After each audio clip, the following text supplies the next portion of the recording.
पर यूक्रेन और रूस के जंग के बीच एक छोटे से नेटो देश ने रूस के खिलाफ मोर्चा खोल दिया है।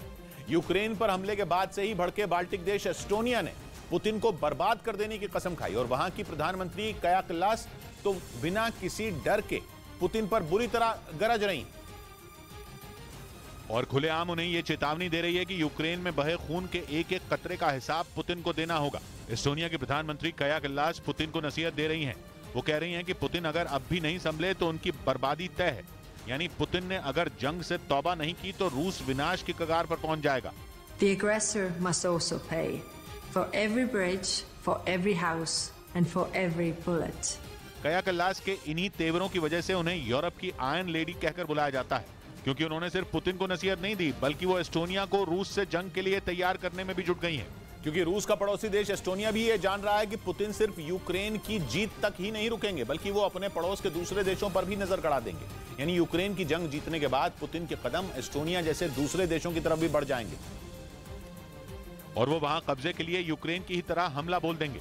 इसमें एस्टोनिया के लिए खतरा ज्यादा बड़ा है, क्योंकि रूस के पड़ोसी इस छोटे से देश ने जंग में अब तक यूक्रेन की खुलकर मदद की है। पुतिन को टक्कर देने के लिए एस्टोनिया ने ताकतवर तोप के साथ एंटी टैंक माइन भी यूक्रेन भेजी। इसके साथ ही अमेरिका से मिली जैवलिन मिसाइलें भी एस्टोनिया के रास्ते यूक्रेन पहुंची। ये वही जैवलिन मिसाइलें थीं जिन्होंने रूस के सैकड़ों टैंकों को धराशायी कर दिया था। इतना ही नहीं, एस्टोनिया ने अपने रक्षा बजट का 1/3 हिस्सा भी ज़ेलेंस्की को दे दिया ताकि वो पूरी ताकत से पुतिन की फौज का जवाब दे सकें। और अब इसी मदद की वजह से एस्टोनिया पुतिन के निशाने पर है, जिस बात को वहां की प्रधानमंत्री काया कल्लास भी अच्छी तरह से समझती है और इसीलिए उन्होंने पुतिन का सामना करने की तैयारी भी शुरू कर दी है, जिसके लिए काया कल्लास ने एक खास बटालियन तैयार की है जो रूसी सेना के लिए बड़ी मुसीबत साबित हो सकती है। एस्टोनिया के सैनिकों की ये टुकड़ी छोटे छोटे हिस्सों में बंटकर तेजी से हमला करने की ट्रेनिंग में जुटी है। एस्टोनिया की इस खास टुकड़ी में करीब 1000 जवान हैं। इसके साथ ही एस्टोनिया की सेना हमला होने पर जवाब देने के लिए बारूदी सुरंगों का जाल भी बिछा रही है। मतलब ये कि एस्टोनिया यूक्रेन जैसी गलती नहीं करना चाहता, क्योंकि यूक्रेन अपने पड़ोस के बेलारूस में ही रूसी सेना को जुटते देखता रहा और पिछले साल 24 फरवरी को वहीं से हमला हो गया।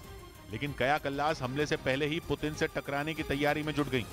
इधर जम्मू कश्मीर के डोडा में कुछ परिवारों के सामने उत्तराखंड के जोशीमठ जैसे हालात खड़े हो गए। डोडा के एक इलाके में कुछ मकानों में दरारें आ गईं। वहां लोगों पर मंडराते खतरे को देखते हुए 15 मकानों को खाली करा लिया गया और प्रशासन ने उस पूरे इलाके को रेड जोन घोषित कर दिया, क्योंकि वहां कुछ घरों में मोटी मोटी दरारें आ गईं। सामने आई तस्वीरों में दिखा कि मकानों की दीवारों से लेकर छतों में दरारें पड़ गईं, जिससे उन मकानों के कभी भी ढह जाने का खतरा खड़ा हो गया। ऐसे में वहां रहने वाले लोग अपना सामान लेकर सड़कों पर आ गए।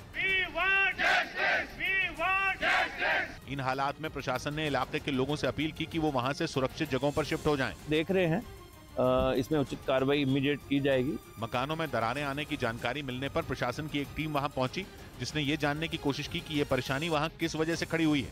न्यूज़ 18 इंडिया की web series FIR number 208 streaming today.